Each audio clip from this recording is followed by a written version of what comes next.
సామ్రాట్ పృథ్వీరాజ్ చౌహాన్ గారి 860వ జయంతి వేడుకలను నెల్లూరు జిల్లా ఇందుకూరుపేట మండలం ఇందుకూరుపేటలోని డీసీ కాలనీ నందు సోమవారం నాడు అగ్నికుల క్షత్రియులు ఆధ్వర్యంలో ఘనంగా జరుపుకున్నారు.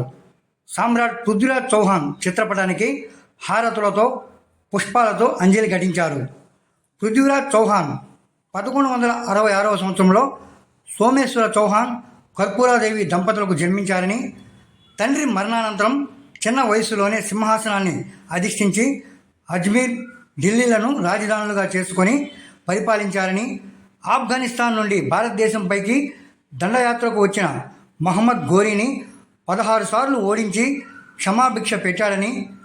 ఓటమికి ప్రతీకారం తీర్చుకోవడానికి ఘోరీ భారీ సైన్యంతో తిరిగి దాడి చేస్తే పృథ్వీరాజ్ చౌహాన్ బందీగా పట్టుబడ్డాడని, ఆయన కనుగుడ్లు పీకి వేశారని, కంటి చూపు లేకపోయినా శబ్దబేరీ బాణం ప్రయోగించి మహమ్మద్ ఘోరీని హతమార్చి శత్రువుల చేతిలో అవమానం పాలవకూడదని భావించి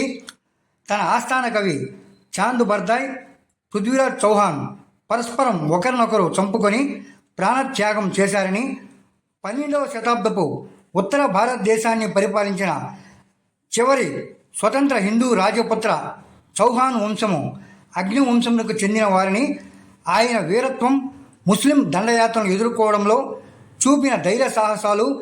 భారతీయ చరిత్రలో చిరస్మరణీయంగా నిలిచిపోతాయని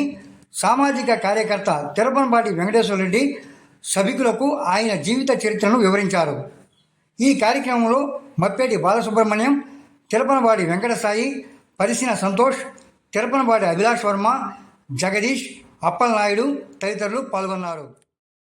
जोहार जोहार सम्राट पृथ्वीराज चौहान घर के जोहार जोहार जोहार जोहार सम्राट पृथ्वीराज चौहान घर के जोहार जोहार।